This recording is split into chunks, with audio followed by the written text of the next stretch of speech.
అమ్మాయిలైనా అబ్బాయిలైనా ఇప్పుడు నేను చెప్పేది జాగ్రత్తగా వినండి. దీన్ని మాత్రం మీ లైఫ్లో అస్సలు చేయొద్దు. ముఖ్యంగా అబ్బాయిలు మీకే చెప్తున్నాను. మీ లైఫ్లో జెన్యున్గా మిమ్మల్ని లవ్ చేసే ఒక పర్సన్ ఉన్నప్పుడు, నీతో లైఫ్ లాంగ్ ఉంటుంది అని నీకు అనిపించినప్పుడు మీరు ఇంకొకరి లైఫ్లోకి అస్సలు వెళ్ళొద్దు. వేరే అమ్మాయి లైఫ్ స్పాయిల్ చేయొద్దు. అనవసరమైన వాటికి అట్రాక్ట్ అయ్యో, లేకపోతే నీ మెంటల్ కండిషన్స్ వల్లనో, లేకపోతే నీ పర్సనల్ అవసరాల కోసం అస్సలు చేయొద్దు. ఎందుకంటే ప్రతి ఒక్క అమ్మాయి మనం రోజు ఉంటున్నట్టే ఉండరు మామ. కొంతమంది చాలా సాఫ్ట్ నేచర్తో ఉంటారు, నిజంగా లవ్ చేసే వాళ్ళు ఉంటారు. నువ్వు నీ లవర్తో బిహేవ్ చేసినట్టే ఆ కేరింగ్ అన్నీ చూపిస్తే వాళ్ళు ఆటోమేటిక్గా హై ఎక్స్పెక్టేషన్ పెట్టుకుంటారు, నీ మీద హోప్స్ పెట్టుకుంటారు. అలాంటి వాళ్ళు నిజంగా ఉన్నారా బ్రో అంటే ఉన్నారు, ఖచ్చితంగా ఉన్నారు. నేను పర్సనల్గా నా లైఫ్లో చాలా మందిని చూశాను. మీరు ప్లే బాయ్ అండ్ ట్యాగ్లు వేసుకొని హీరోలా ఫీల్ అయిపోయి నాకు మ్యానిపులేటివ్ స్కిల్స్ ఉన్నాయి, లేదంటే అమ్మాయిని నేను పడేస్తాను, అది చేస్తాను ఇది చేస్తానని చెప్పి వేరే వాళ్ళ ఫీలింగ్స్తో అస్సలు ఆడుకోవద్దు.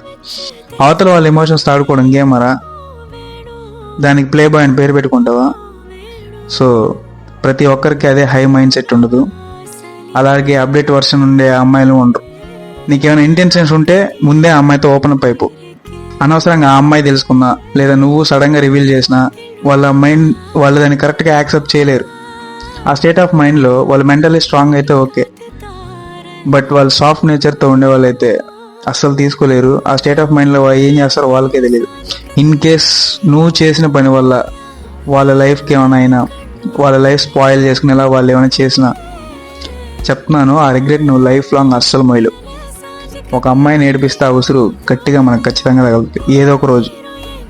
అది ఎక్కడికి పోదు, లైఫ్లో ఎప్పటికప్పుడు నీకు తిరిగి వస్తుంది.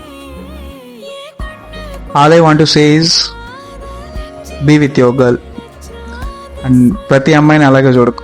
తెలుసో తెలియక ఎవరైనా ఈ మిస్టేక్స్ చేసి ఉంటే మళ్ళీ అసలు లైఫ్లో రిపీట్ చేయొద్దు. అసలు చేయని వాళ్ళు ఎవరైనా ఉంటే చెప్తున్నాను, డోంట్ ఎవర్ డూ ఇట్.